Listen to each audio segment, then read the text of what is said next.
Lembaga Perlindungan Saksi dan Korban (LPSK) menyebut Putri Chandrawati berbohong pernah ditanya tim psikolog LPSK soal hubungan antara dirinya dan Yosua. LPSK bilang pertanyaan yang diajukan ke Putri ini hanyalah terkait dengan peristiwa dugaan pelecehan seksual oleh Yosua dan kondisi Putri pasca kejadian. Sebelumnya dalam sidang, Putri Chandrawati mengklaim menolak menjawab pertanyaan psikolog dari LPSK soal ada tidaknya hubungan spesial dengan Yosua. Tes-tes yang coba dilakukan oleh psikolog center kami juga tidak direspon. Nah, salah satu tesnya itu adalah tes. Nah, yang ini, saudara, ini adalah bukti foto saat proses asesmen berlangsung yang dimana ini ditujukan atau ditunjukkan oleh LPSK saat memeriksa Putri Chandrawati. LPSK menyebut melakukan tes hubungan untuk mengukur kualitas hubungan antara pelaku dan korban, tapi bukan hubungan spesial. Sementara dalam persidangan, hakim juga sempat menanyakan hubungan kedekatan antara Putri Chandrawati dan juga Yosua Huta Barat. Hakim saat itu bingung karena sebagai ajudan, Yosua kok berani mengangkat Putri Chandrawati yang merupakan istri pimpinannya di depan Kuat Ma'ruf dan Susi. Putri kemudian menjawab hubungannya dengan Yosua ini hanya sebatas ajudan atau sopir pribadi. Putri menyebut tidak ada perlakuan khusus untuk Yosua. Selanjutnya, saudara, kita juga berani mengangkat saudara. Itu selama ini hubungan saudara itu dekatnya seperti apa dengan Yosua ini, sehingga Yosua berani mau mengangkat saudara, bahkan di hadapan Kuat maupun Susi. Kalau hubungannya adalah dia sebagai driver saya dan saya selalu memperlakukan semua ADC, bukan hanya Yosua, semua yang bekerja di rumah saya sebagai anak saya sendiri atau keluarga saya sendiri. Berikutnya, hakim juga sempat menanyakan soal kejanggalan Putri yang menolak visum padahal ia mengaku sebagai korban kekerasan seksual. Hakim mencecar Putri karena alasannya bertolak belakang dengan latar belakang pendidikannya sebagai seorang dokter. Putri berdalih sebagai korban kekerasan seksual dirinya malu dan takut jika peristiwa ini terbuka dan menjadi aib bagi keluarga. Putri takut suaminya Ferdy Sambo tidak bisa menerima keadaannya. Setelah kejadian, saya itu hanya bisa diam dan tidak bisa berkata apa-apa karena saya bingung dan saya malu dengan apa yang terjadi pada saya.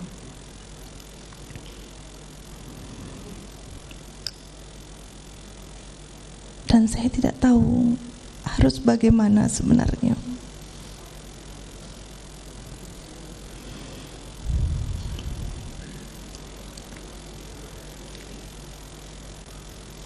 Waktu itu pun ada psikolog, tapi saya juga tidak berani untuk menceritakannya. LPSK memastikan pihaknya melakukan pendampingan terhadap Putri Chandrawati saat menjalani pemeriksaan yang dilakukan psikiater dan psikolog. Sebelumnya istri Ferdy Sambo mengungkapkan dirinya tidak ingin diperiksa LPSK khususnya terkait dengan kasus pelecehan seksual yang ia alami. Dan untuk mengungkap faktanya sudah terhubung dengan kami Wakil Ketua LPSK Edwin Partogi Pasaribu. Selamat petang Pak Edwin. Selamat petang Pak Andre.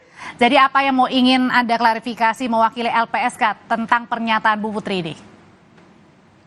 Ya, apa yang disampaikan Ibu PC ketika memberikan keterangan di persidangan bahwa LPSK mempertanyakan hubungan khusus antara Ibu PC dengan Brigadir Joshua itu sama sekali tidak benar. Karena pertanyaan itu sama sekali tidak ada. Ya. Jadi kalau seandainya kami diberikan kesempatan untuk juga memberikan klarifikasi di persidangan, bisa kami sampaikan, bisa kami buka kepada publik prosesnya seperti apa, termasuk kami memiliki video, kami memiliki rekaman audio bagaimana proses itu berlangsung. Kami juga sudah memiliki laporan baik dari psikolog maupun dari psikiater tentang proses asesmen tersebut. Ya.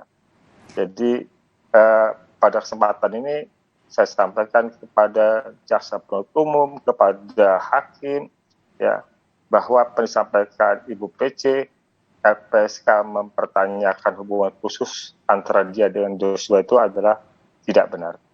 Ya, jadi di sini punya kesempatan ya Pak Edwin ya. Jadi pada saat itu hasil asesmennya seperti apa dari LPSK?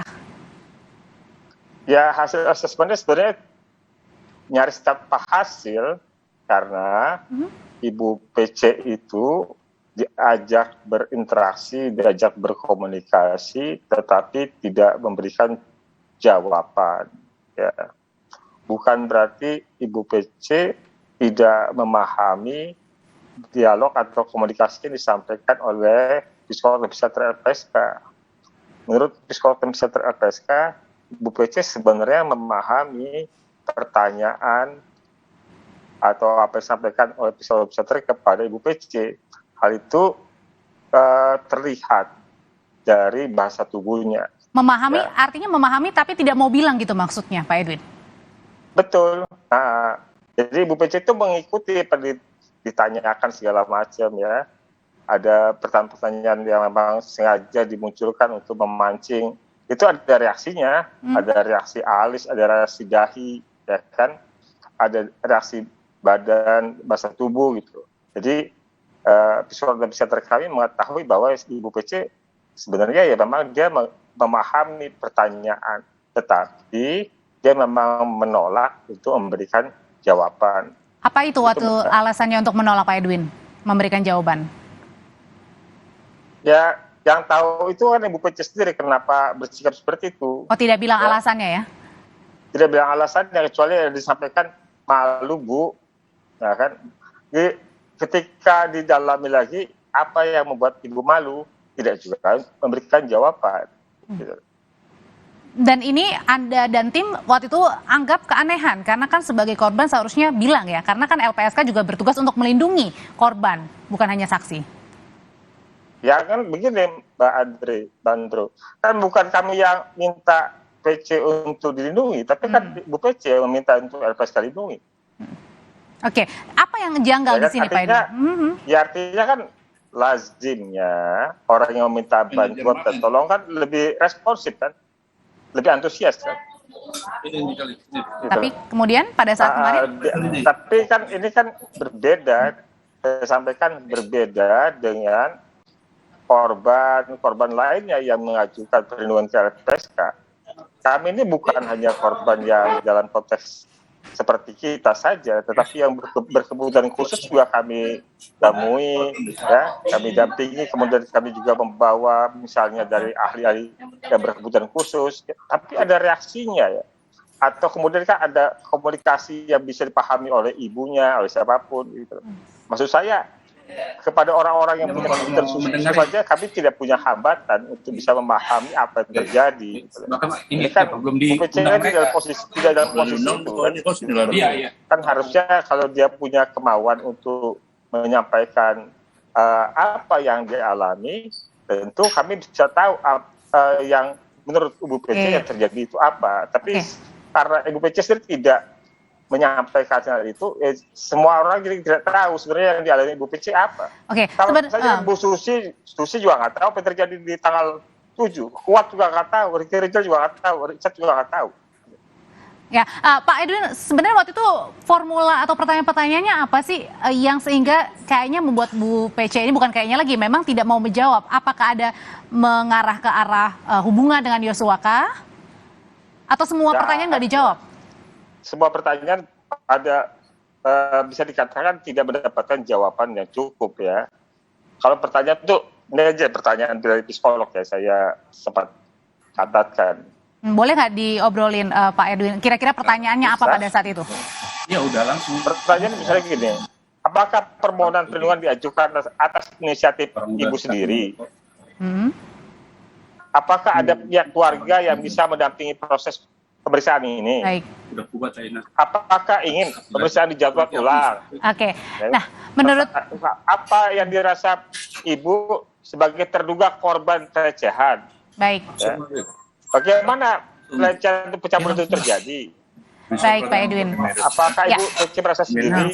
Oke, ada beberapa pertanyaan ya yang memang kemudian akhirnya oleh Pece ini tidak dijawab. Nah, Anda menduga apakah ini nantinya mempengaruhi nggak sih terhadap proses hukum? Ya, ya saya sepenuhnya kan itu punya kewenangan dituntutan oleh jaksa dan putusan oleh hakim ya. Tetapi lagi-lagi ini kan seperti menebalkan ketidakpercayaan publik ya terhadap apa yang coba ditampilkan seolah-olah bahwa dirinya lah yang jadi korban gitu loh. Oke. Itu yang tidak teridentifikasi dari sejak awal bahwa Ibu Pece korban. Itu yang kami sudah seringkali juga menyampaikan bahwa sulit memahami Ibu Pece sebagai korban dari kekerasan seksual. Ya, menjadi korban, tapi pada saat ditanyakan oleh LPSK tidak ada satupun yang menjawab keterangan-keterangan dari Bu Putri Chandrawati. Terima kasih informasinya. Wakil Ketua LPSK Edwin Patogi Pasaribu sudah berbagi di Kompas Petang. Sehat selalu Pak Edwin. Selamat Mbak, makasih Mbak.